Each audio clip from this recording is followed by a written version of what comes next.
누가복음 2장 41절에서 52절입니다. 우리 교독하실게요. 그의 부모가 해마다 6월절이 되면 예루살렘으로 가더니 예수께서 12살 되었을 때 그들이 이 절기의 관례를 따라 올라가더라. 그날들을 마치고 돌아갈 때에 아이 예수는 예루살렘에 머무셨더라.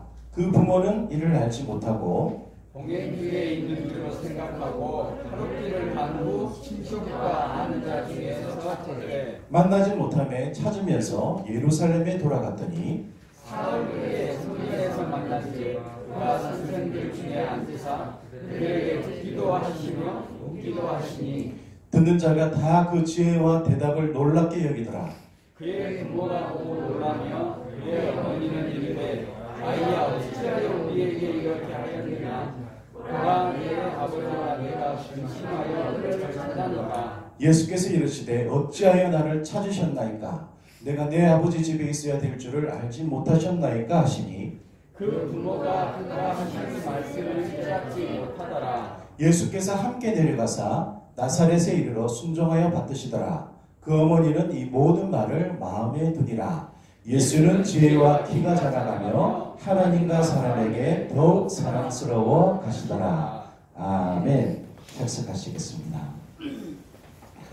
오늘은 예수님의 어린 시절에 대해서 말씀을 나누기를 원합니다. 오늘 말씀이 근복이 될 줄 믿습니다. 북한의 김정은이가 2014년도에 새로운 교과서를 하나 만듭니다. 경애하는 김정은 원수님 혁명활동이라는 교과서를 만듭니다. 우리나라 국어, 수학 이렇게 배우는 것 같이 이 책을 중학생들은 다 배우게 했습니다. 이 책에 보면요 이런 내용이 있다고 합니다.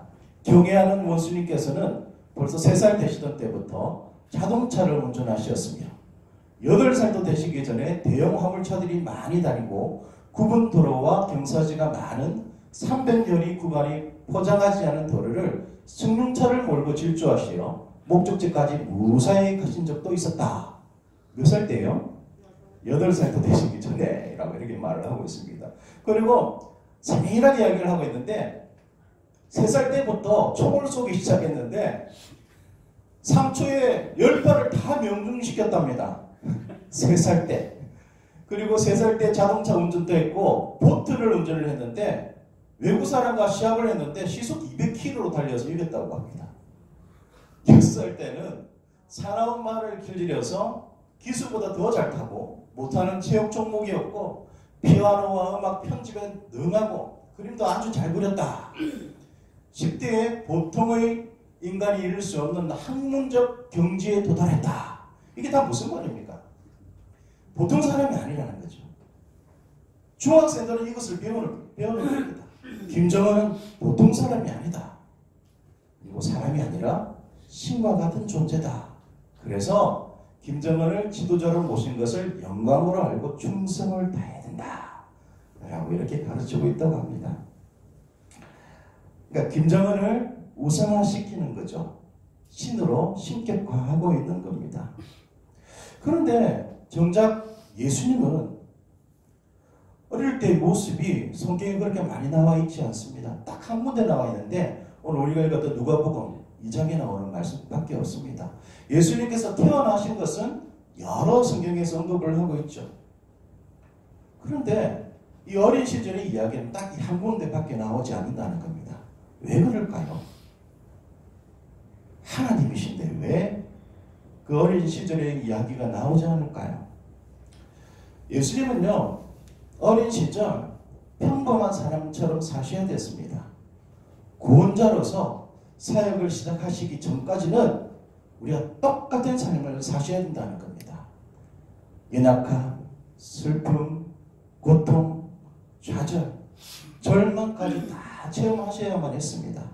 그래서 보통 어린 학생들과 똑같이 사셨다는 거죠.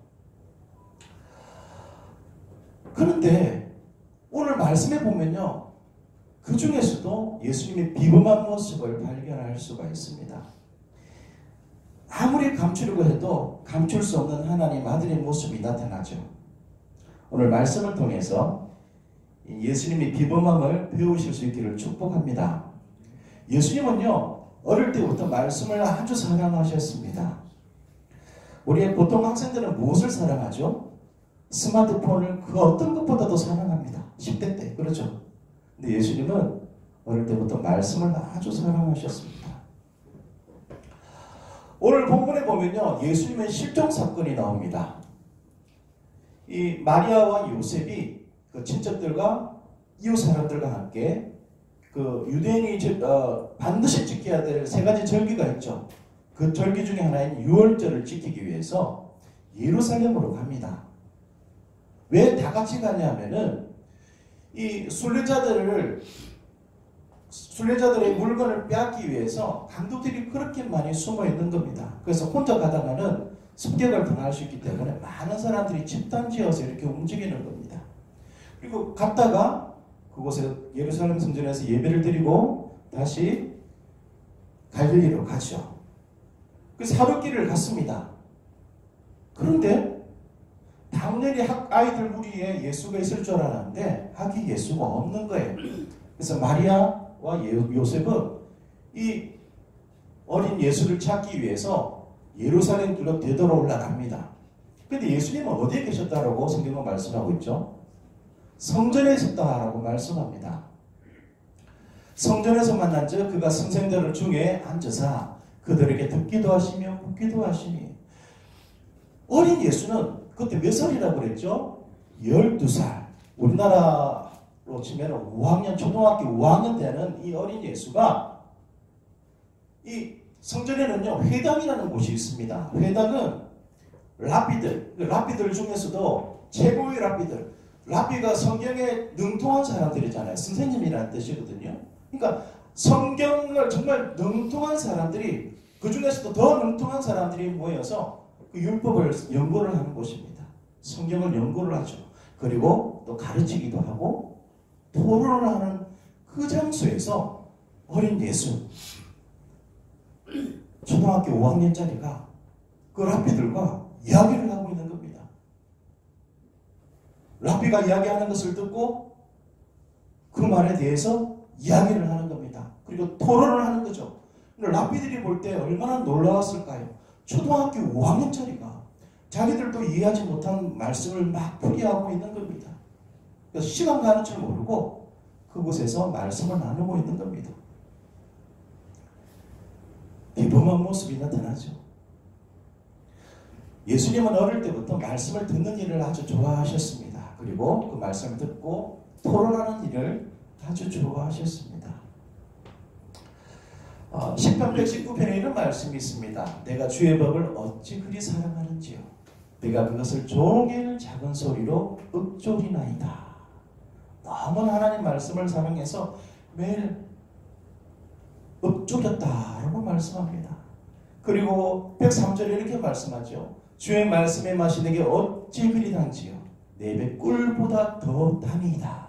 이 시편 저자가 고백했던 이 내용을 어린 예수님이 그대로 체험하고 있는 겁니다.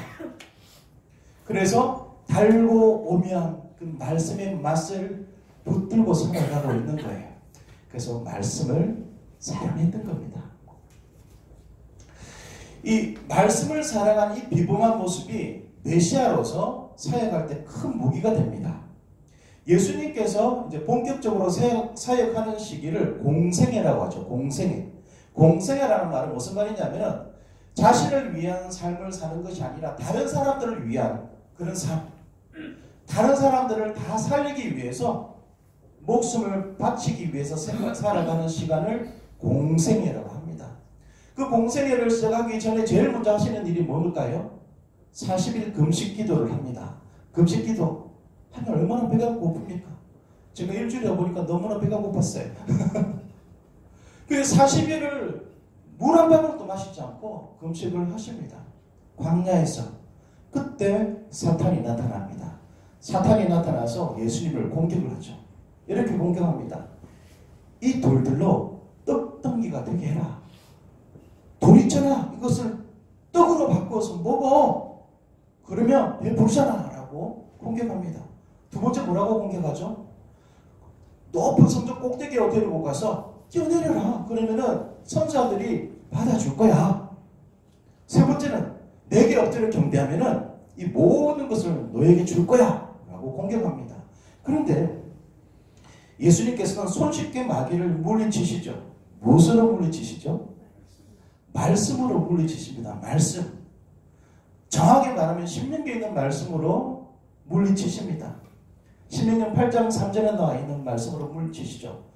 이 돌을 떡으로 만들어 먹으라 라고 하니까 떡으로 살 것이 아니라 하나님 말씀으로 살 것이다 라고 이렇게 물리치죠. 너의 하나님을 시험치 말라. 너의 하나님께 경배하고 다만 그를 섬기라 라고 말씀으로 물리치십니다. 사도 바울도 에베소서에서 이렇게 말을 하죠. 우리 같이 한번 읽어볼까요? 시작. 마귀의 관계를 능히 대적하기 위하여 하나님의 전신갑주를 입으라. 전신갑주가 뭐가 있죠? 구원의 투구, 의의 흉배, 믿음의 방패, 복음의 신. 이 타이거는 방패용 도구거든요. 공격형 도구가 하나 있습니다. 뭘까요? 성령의 검, 곧 하나님의 말씀을 가지라. 우리가 마귀와 싸울 때 몸으로 싸워서 이길 수가 없습니다. 근데 마귀를 이길 수 있는 무기, 공격형 무기가 있는데 뭐라고요? 말씀이라는 거죠. 그 축사사역 하시는 분들도 있죠. 무엇으로 그 귀신들을 쫓아낼까요? 말씀으로 쫓아냅니다. 말씀. 성령의 검, 곧 하나님 말씀으로 살아가 있다는 말씀입니다. 여러분은 성령의 검이 있으십니까? 이 어린 사자들을 보십시오. 참 귀엽죠? 이 어린 사자들이 노는 것을 보면은 참 정말 귀엽습니다. 마치 그냥 강아지 같아요. 인형 같죠? 노는 모습을 보면요, 깨물기도 하고, 어떻게 하나요? 손으로 치기도 하고, 올라타기도 하고, 넘어뜨리기도 합니다. 그러니까 이 놀이가 나중에 사냥을 위한 기술이 되죠. 예수님도 사탄과의 싸움에서 이기기 위해서 어릴 때부터 말씀을 가까이 하셨습니다. 그래서 말씀을 읽고 묵상하고 공부하고 토론하는 것을 놀이처럼 즐기셨습니다. 다른 것은 다 내버려두고 이것을 가장 최고의 우선순위에 뒀다는 말씀입니다. 그래서 말씀의 검을 갈고 닦으셨고 말씀의 검을 다루는 기술을 익히셨습니다. 하나님은요, 우리도 예수님처럼 살기를 원하십니다. 여러분, 성경을 읽고 묵상하고 공부하는 것이 즐거움이 되시기를 축복합니다. 우리 17명의 용사들이 계속해서 지금 말씀 일독에 도전하고 있습니다. 어떤 분은 좀 힘들어서 미루다가 일주일치 한꺼번에 읽고 있는 사람들도 있습니다. 그래도 어쨌든 읽고 있습니다. 여러분, 이 모든 것이 즐거움이 되실 수 있기를 바랍니다. 말씀을 가까이 하는 삶을 살아야 됩니다. 그래야 이 성령의 검을 얻을 수가 있습니다. 성령의 검. 이 성령의 검으로 마귀를 무찌를 수 있다는 겁니다. 여러분이 성령의 검으로 넉넉히 이기는 그런 믿음의 사람들이 되실 수 있기를 축복합니다. 예수님은요, 정체성을 잃지 않으셨습니다. 49절 말씀을 보십시오. 어찌하여 나를 찾으셨나이까? 내가 내 아버지 집에 있어야 될 줄을 알지 못하셨나이까? 하시니. 마리아와 요셉이 예수님을 막 찾아 헤맵니다. 아무리 찾아도 보이지 않습니다. 그런데 사흘 만에 찾는데 어디에 계셨다고요? 아니, 랍비들과 성전에서 말씀을 나누고 있는 겁니다. 한편으로는 안도가 되겠죠. 안심이 될 겁니다. 안전하겠구나. 또 한편으로는 놀라웠을 겁니다. 자기도 알지 못하는 그 말씀을 랍비들과 이야기하면서 토론을 하고 있는 겁니다. 오히려 랍비들이 예수님 말씀을 듣고 고개를 끄덕끄덕거리며 있는 겁니다. 놀라웠겠죠? 또 한편으로는 화도 나지 않았을까요? 이 어린 놈이 왜 따라오지 않고 부모 속을 썩이냐, 이런 마음이 있지 않았을까요? 우리 옛날 부모님 같았으면 꿀밤이라도 때렸을 겁니다. 이 마리아가 이렇게 이야기하죠. 아이야, 어찌하여 우리에게 이렇게 하였느냐? 보라, 내 아버지와 내가 근심하여 너를 찾았노라. 너 때문에 우리가 마음이 얼마나 아픈 줄 아냐. 너를 찾아다닌다고 사흘이나 고생했다 라고 말을 합니다. 그때 예수님께서 뭐라고 말씀하셨다고요? 어찌하여 나를 찾으셨나이까? 내가 내 아버지 집에 있어야 될 줄을 알지 못하였나이까? 이때 처음으로 예수님께서 하나님을 내 아버지라고 이렇게 표현합니다. 그러니까 예수님이 12살 때 이미 자신이 누구인지 정확하게 알고 있었다는 사실입니다. 사랑하는 성도님들, 여러분은 누구십니까? 여러분이 어떤 사람인지 잘 알고 계십니까? 잘 알 수 있기를 축복합니다. 이 강도나 테러리스트들을 보면요, 공통점이 있습니다. 뭘까요? 이렇게 자기 정체를 숨기기 위해서 가면을 쓴다는 겁니다. 복면을 쓴다는 거죠. 왜 이렇게 복면을 쓸까? 심리학자들은 이렇게 이야기를 합니다. 자기 정체가 드러나지 않으면 더욱 잔인한 범죄를 저지를 수 있기 때문이다. 복면 쓰고 뭐 이렇게 강도질하는 사람들은 무섭습니다. 테러리스트들은 정말 감당이 되지 않죠. 왜? 그 사람들도 자기가 어디까지 갈지 모른다는 거죠. 이런 사람들은 피해야 되겠죠. 여러분, 우리는 그리스도인이잖아요. 여러분 그리스도인들 맞습니까? 예수 믿는 사람들 맞나요?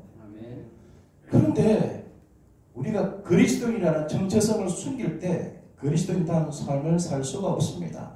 내가 예수님을 믿음으로 말미암아 그리스도인이 되었는데 여전히 세상 사람의 가면을 쓰고 살아가면은 안 된다는 거죠. 그리스도인으로서 제대로 살아갈 수가 없다는 겁니다. 아니, 오히려 양의 탈을 쓴 늑대가 될 수가 있다는 거죠. 오히려 세상 사람들을 잡아먹고 힘들게 할 수 있는 그런 사람이 될 수가 있다는 겁니다. 아, 저 사람 교회 다니니까 착할 거야 라고 생각을 하죠. 그런데 오히려 그런 것을 악용해서 범죄들을 저지르죠. 뉴스에 보면 그런 악독한 늑대 같은 목사도 나오고 뭐 전도사도 나오고 집사도 나오고 그러지 않습니까? 믿음 좋은 뭐 그리스도라는 그런 사람도 나오지 않습니까? 이 그리스도라는 가면을, 이 얼굴을 벗어버리고 세상이라는 그런 가면을 계속 쓰고 살기 때문입니다. 우리는 우리 정체성을 제대로 알아야 됩니다. 신대륙을 발견한 콜럼버스가 원래 신대륙에 가서 무엇을 하려고 했냐면은 복음을 전파하기 위해서 갔습니다. 그런데 가서 복음을 전하지 않고 무엇을 했냐면은 그곳에 있는 황금과 향신료를 이렇게 운반해서 자국으로 가져가서 돈을 버는 일을 합니다. 나중에는 황금이 떨어지니까 노예를 잡아다가 파는 노예상이 됐죠. 그런데 어느 날 고민을 하기 시작합니다. 자기 이름 때문입니다. 크리스토퍼 콜럼버스거든요. 자기 이름이 크리스토퍼입니다. 이 크리스토퍼가 무슨 뜻이냐면은 이 크리스토스라는 그리스도라는 그리스도죠. 그리고 페레인 운반하다라는 뜻이거든요. 그러면 이 크리스토퍼가 무슨 뜻입니까? 그리스도를 운반하는 사람이라는 뜻입니다. 크리스토퍼, 예수님을 전하는 사람 이름을 부를 때 그렇게 불렸다는 거죠. 그러니까 모든 사람들이 이 콜럼버스를 그렇게 알았습니다. 그런데 정작 예수님을 운반하는 사람이 아니라, 예수님을 전하는 사람이 아니라 황금, 심지어 노예까지 운반하는 사람이 되었다는 사실입니다. 그래서 괴로워합니다. 그러다가 수도원에 들어가서 기도하기 시작합니다. 그래서 작정합니다. 내 이름대로 살아야겠다. 그때부터 삶을 전혀 다른 삶을 살죠. 그리고 죽기 직전에 이런 말을 합니다. 내가 가장 행복했던 시절은 주님의 제자가 되었던 지난 14년간입니다. 내가 황금을 막 이렇게 운반하면서 돈을 벌어서 정말 큰 부자가 되었던 그것이 가장 행복했던 시절이 아니라 내 이름처럼 예수님을 전하는 그 14년간이 가장 행복했던 시간이었습니다. 라고 이렇게 고백했습니다. 콜럼버스는요, 나이가 들어서 자기 정체성을 회복했습니다. 그런데 예수님께서는 12살 때 메시아로서의 정체성을 확립하셨습니다. 그래서 그리스도의 사역을 준비하셨고 공생의 기간 동안 3년이죠. 만 3년 동안 그리스도로서 사역을 완성을 하십니다. 여러분 한번 자기에게 물어보십시오. 나는 그리스도인으로서 정체성을 가지고 있나? 여러분 이곳에서는 분명히 그리스도인의 모습입니다. 이제 문을 열고 밖으로 나갔을 때 여러분은 그리스도인이십니까? 일반 세상 사람들이십니까? 나의 모습은 어떤 모습입니까? 크리스티아노스 한번 따라해볼까요? 크리스티아노스. 이 헬라어에서 크리스찬이라는 단어가 나왔습니다. 크리스티아노스 이게 무슨 뜻이냐면은 그리스도로 말미암아 살아가는 사람들, 그리스도께 목숨 건 사람들 이런 뜻입니다. 크리스티아노스. 여러분 이번 한 주 크리스티아노스로 사시기를 축복합니다. 나는 그리스도인이라는 정체성을 잊지 말고 사십시오. 예수님은 어릴 때부터 자기 정체성에 대해서 잘 알고 사셨습니다. 그래서 예수님은 어린 시절부터 사랑받는 삶을 사셨죠.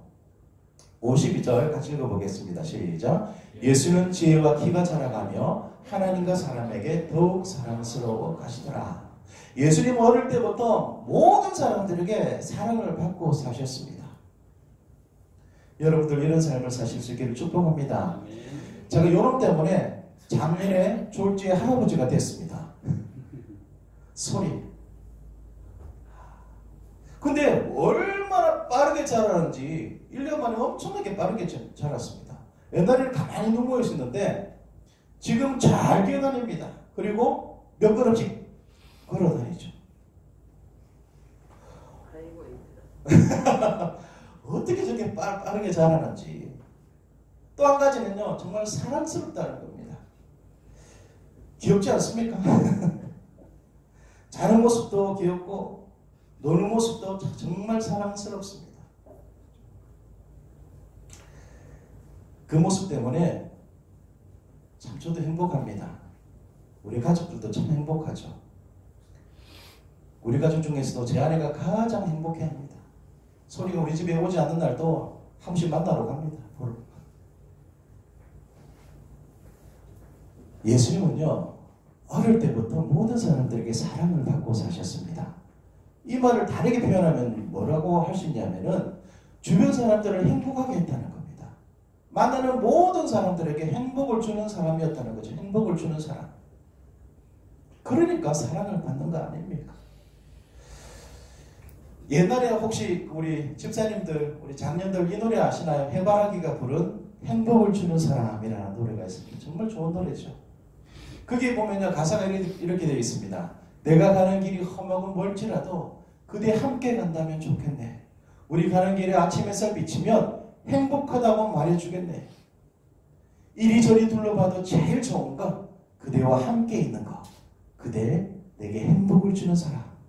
내가 가는 길이 험하고 멀지라도 그대 내게 행복을 주는 사람. 여러분 축복하기는 만나는 모든 사람들에게 행복을 주는 사람이 되시기를 축복합니다. 그러면요 그 사람들에게 사랑을 받게 될 겁니다. 예수님은요 어릴 때부터 모든 사람들에게 행복을 주는 사람이었습니다. 그래서 사랑을 받고 사셨죠. 더 중요한 사실은요 사람들뿐만 아니라 하나님께도 사랑을 받고 사셨다는 사실입니다. 왜 사랑을 받으셨을까요? 물론 하나님의 아들이시기 때문에 사랑을 받으셨겠죠. 근데 그보다도 더 중요한 거, 어릴 때부터 말씀을 사랑하셨습니다. 말씀 안에 거하셨습니다. 사람들을 살리기 위해서 이 세상에 인간의 몸으로 오셔서 사람들이 겪는 모든 고난을 다 겪으시면서도 말씀을 사랑하셨습니다. 말씀 안에 거하셨죠. 또한 그 말씀을 다른 사람들에게 나누어 주셨습니다. 또한 이 세상에 온 목적을 정확하게 아셨습니다. 그래서 하나님께도 사랑을 받고 사셨다는 겁니다. 사랑하는 성도님들, 우리도 예수님을 믿음으로 말미암아 하나님의 자녀가 되었습니다. 그러면요, 하나님을 기쁘시게 하는 삶을 살아야 됩니다. 하나님께 사랑을 받는 삶을 살아야 됩니다. 크리스티아노스, 참나은 그리스도의 모습으로 우리는 살아야 됩니다. 그럴 때 하나님께 영광, 우리에게도 참 기쁨이 되는 그런 삶을 살 수 있다는 겁니다. 우리 시간 잠시 기도합시다.